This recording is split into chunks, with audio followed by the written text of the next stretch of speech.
aquel tiempo Jesús y sus discípulos llegaron a la otra orilla del mar, a la región de los Gerasenos.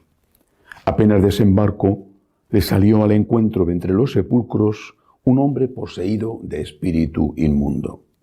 Y es que vivía entre los sepulcros, ni con cadenas podía ya nadie sujetarlo. Muchas veces lo habían sujetado con cepos y cadenas, pero él rompía las cadenas y destrozaba los cepos y nadie tenía fuerza para dominarlo.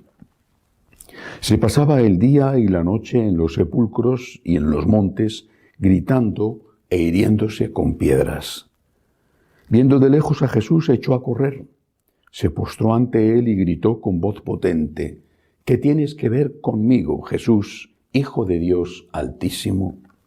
Por Dios te lo pido, no me atormentes. Porque Jesús le estaba diciendo: Espíritu inmundo, sal de este hombre. Y le preguntó: ¿Cómo te llamas? Él respondió: me llamo Legión, porque somos muchos. Y le rogaba con insistencia que no los expulsara de aquella comarca. Había cerca una gran piara de cerdos paciendo en la falda del monte. Los espíritus le rogaron: envíanos a los cerdos para que entremos en ellos. Y él se lo permitió. Los espíritus inmundos salieron del hombre y se metieron en los cerdos, y la piara, unos 2000, se abalanzó, acantilado abajo al mar, y se ahogó en el mar. Los porquerizos huyeron y dieron la noticia en la ciudad y en los campos, y la gente fue a ver qué había pasado. Se acercaron a Jesús y vieron al endemoniado que había tenido la legión sentado, vestido y en su juicio, y se asustaron. Los que lo habían visto les contaron lo que había pasado al endemoniado y a los cerdos. Ellos le rogaban que se marchase de su comarca. Mientras se embarcaba, el que había estado poseído por el demonio le pidió que le permitiese estar con él, pero no se lo permitió, sino que le dijo: vete a casa con los tuyos y anúnciales lo que el Señor ha hecho contigo y que ha tenido misericordia de ti. El hombre se marchó y empezó a proclamar por la Decápolis lo que Jesús había hecho con él. Todos se admiraban. Palabra del Señor. Gloria a ti, Señor Jesús. Lo más extraordinario de este fragmento del Evangelio no es el milagro de la expulsión de muchos demonios de un hombre, ni siquiera el hecho de que fueran a parar a los cerdos y se ahogaran arrojándose por el acantilado. Lo más admirable, la gran lección, está en la respuesta de la gente. Nuestro Señor empezó a hacer milagros, lo sabemos, por petición de su madre, la mediadora, la Virgen María, en Caná de Galilea. Los milagros eran el sello de autenticidad. Si él predicaba cosas que suponían modificaciones en la vieja ley judía, lo hacía de parte de Dios y Dios estaba con él, y ese certificado era el milagro. Había compasión hacia la gente que sufría y había demostración de que lo que Cristo enseñaba era de Dios. El milagro era la demostración.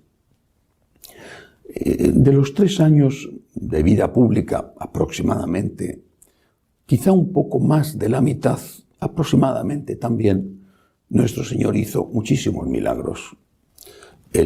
La cumbre, el cenit, fue el de la multiplicación de los panes y los peces. El Evangelio nos enseña que después de ese inmenso milagro, la gente le buscó para hacerle rey y él se retiró. E incluso cuando le encontraron, se enfrentó con ellos y les dijo: os aseguro, me buscáis porque habéis comido pan hasta saciaros. Pero cuando hacía milagros, la gente le buscaba. Al principio por su enseñanza y después cada vez más por el interés. Hazme un milagro, cúrame o ayúdame con este problema, hazme un milagro. Bueno, nuestro Señor a partir de ahí empezó a reducir el número de milagros, siguió haciéndolos hasta el último momento. Por ejemplo, la curación del siervo del sumo sacerdote en el huerto de los olivos cuando San Pedro le cortó la oreja. pero redujo el número de milagros para que la enseñanza ocupara el primer lugar y la gente le buscara por la enseñanza, que es para lo que él había venido y no para solucionar un problema concreto. En todo caso, el milagro atraía a la gente. Iban desde lejos y desde luego cuando llegaba a una población, todo el mundo acudía y ponían a sus enfermos, sus problemas, a veces con la esperanza de que incluso su sombra, tocando a los enfermos, les curara.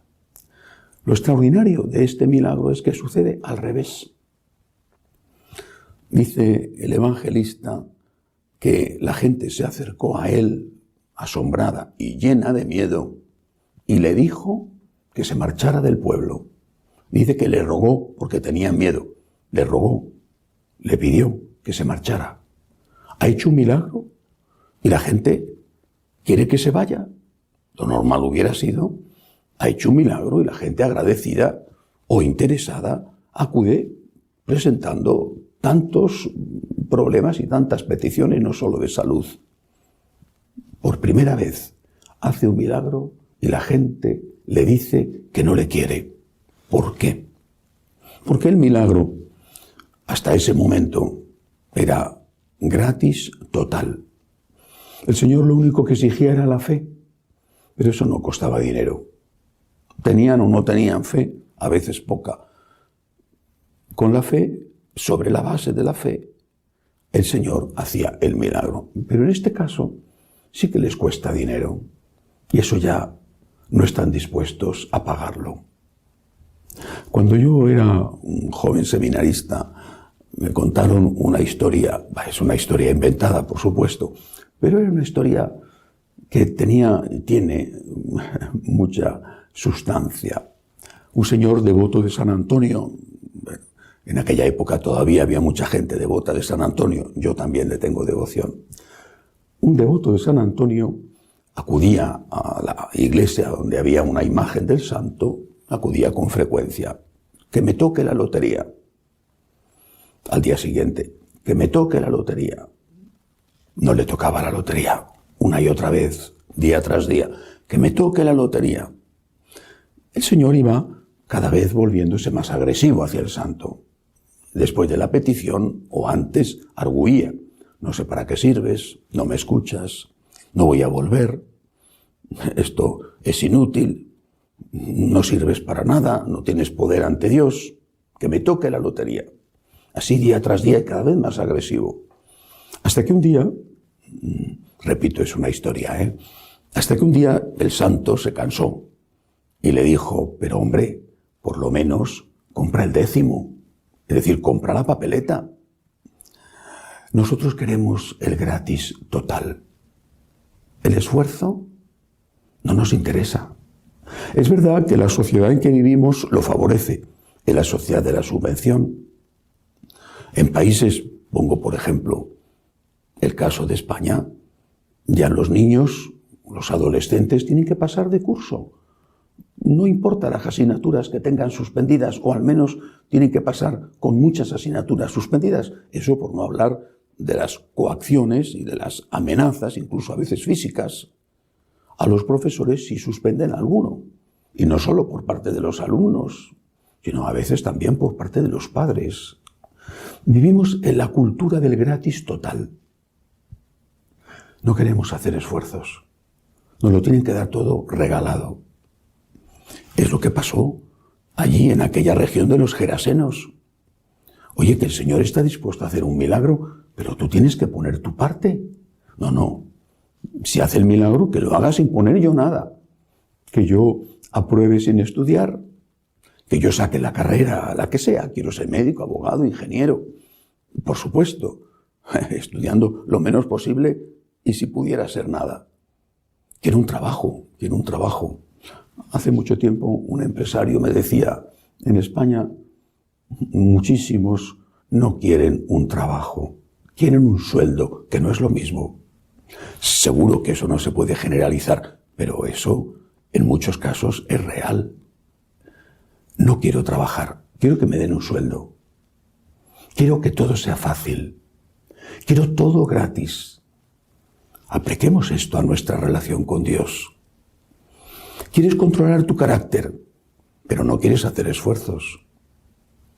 ¿Quieres mejorar en alguna cosa que sabes que está mal hecha y que está haciéndote daño y haciendo daño a otro, pero no quieres pagar el precio del sacrificio, de la renuncia, de la ascética, de la privación, de una u otra cosa para aumentar tu fuerza de voluntad? Quieres mejorar tu relación con Dios, pero no vas a estar con Él haciendo oración. No vas a misa. Pero, repito eso, con Dios, pero igual, lo mismo, la relación con los demás. Quieres que tu familia vaya bien, pero no quieres pagar el precio para que tu familia vaya bien. El gratis total no existe. Nos han engañado, nos engañan y nos hemos dejado engañar. Porque las palabras del Señor son muy claras. Nos han engañado, nos han dicho, no, pero si al cielo va todo el mundo. Y al final se ha devaluado el concepto de cielo y ya muchísima gente no cree que exista la vida eterna. ¿Al cielo va todo el mundo? ¿Quién te ha contado esa mentira? Mentira. Lo digo y no lo grito, pero mentira. El Señor no ha dicho eso nunca. Ha hablado de la misericordia de Dios, pero no ha dicho que al cielo vaya todo el mundo. Al contrario, ha hablado del infierno y de que el camino del cielo es una puerta estrecha, mientras que el camino de la perdición es una puerta ancha, pero cuesta abajo. Pidámosle al Señor que tenga misericordia de nosotros. Pidámosle al Señor la gracia para hacer el bien, para ir corrigiendo nuestros pecados, nuestros defectos. Pidámosle al Señor por nuestra familia, por nuestro trabajo, por nuestra patria. Pero ofrezcámosle al Señor el esfuerzo en aquel milagro de la multiplicación maravillosa de los panes y los peces. El Señor contó con 5 panes y 2 peces. Contó con un mínimo. Ese mínimo es nuestro esfuerzo. Ese esfuerzo tenemos que ponerlo en nuestra relación con Dios, en nuestra familia y en nuestra patria. Que así sea.